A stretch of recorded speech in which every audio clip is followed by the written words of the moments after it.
If we misgendered somebody online, we'd be sure to have the police knocking at our door in no time at all, wouldn't we?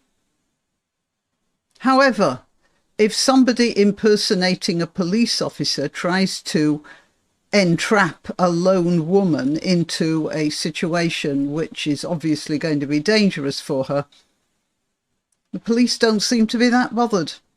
I wonder why. I'm Granniopteryx.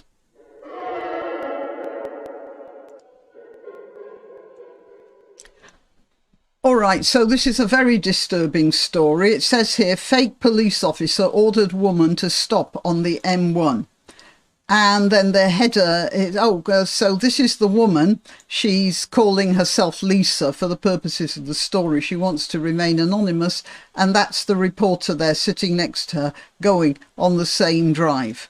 And it says here, a motorist who's traumatised after being ordered to stop on a motorway by a man posing as a police officer has been told there will be no criminal investigation and police will not speak to the man face to face.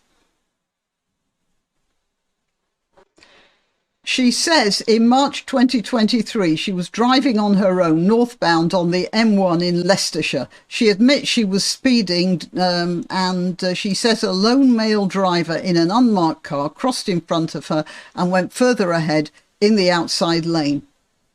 As she came up behind him, also in the outside lane, he started waving a small black wallet out of the driver's window with an E2R Royal Style symbol. I'll put a picture up there.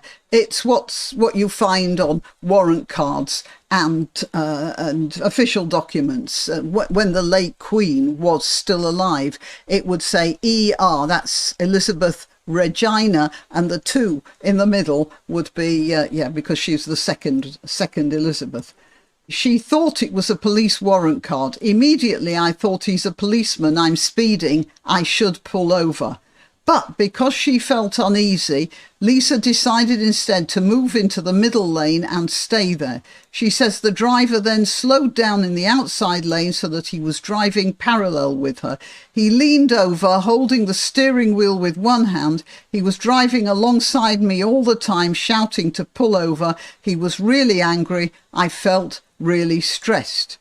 He's looking at me, not the road ahead, and the window wasn't open on my side, but it was on his passenger side, and he's waving the badge that I can clearly see is a black wallet with a police crest badge stuck on the outside.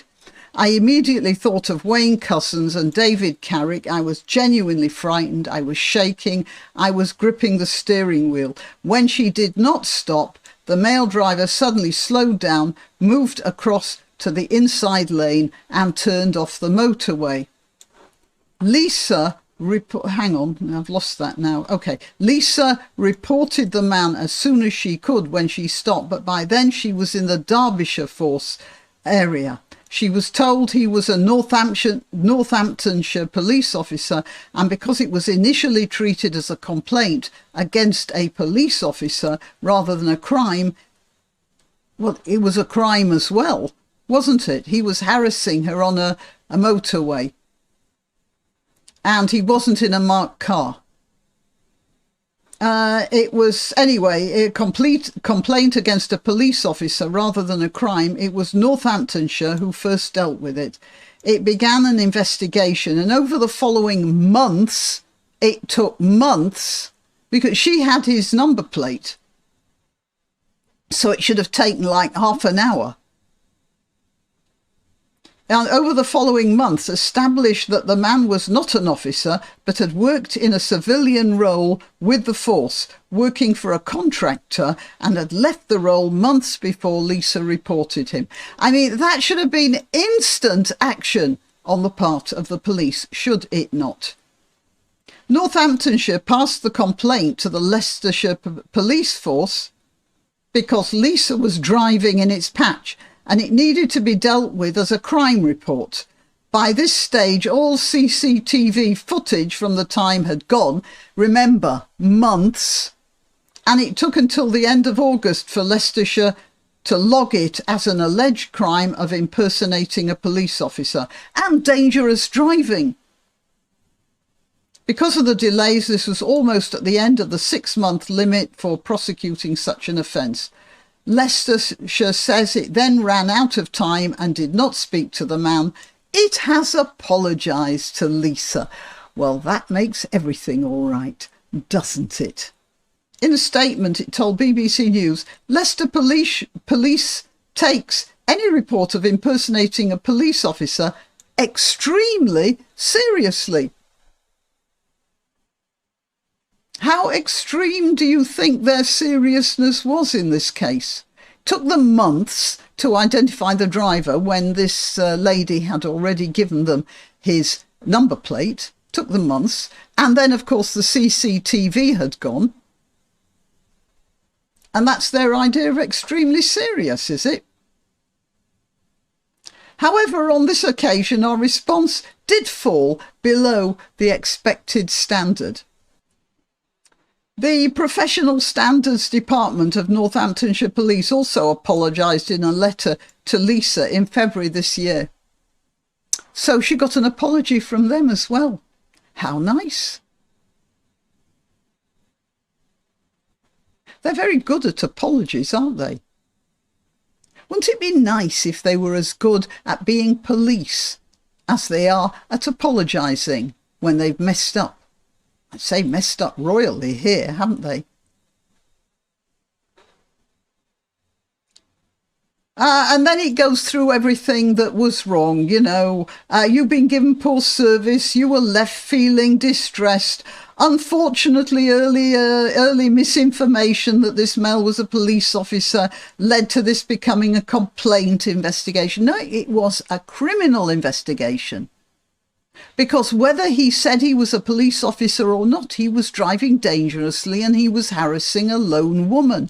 There is always something the police could have got him for at that time. They just weren't bothered. Now, I'm going to tell you a story about something that happened to me. I have been harassed on a motorway as well. I was driving along. I wasn't speeding.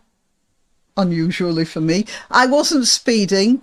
This guy came up the side of me and started bringing his car very close to mine. And then he pushed right in front of me, which I had to brake to avoid bumping into him.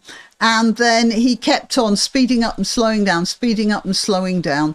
The whole for quite a distance, and he was trying to force me into the side of the road. He kept coming up to the side, and I actually did put on some speed to try and lose him. But I wasn't driving a very powerful car, and it was dangerous, so I slowed down. Then I really slowed down, and he really slowed down. So a bit later, I got his number. I rang the police about it the next day, it was the next day. And the police, or the telephone operator I spoke to, a man, was actually laughing. So I know how the police react when a woman complains that she's been harassed in a situation like that. They're not that sympathetic. So I find all of this extremely believable, all of it. In the letter, the force promised to speak to the man. It contacted him a month later, and in a pre-arranged phone call, they just phoned him.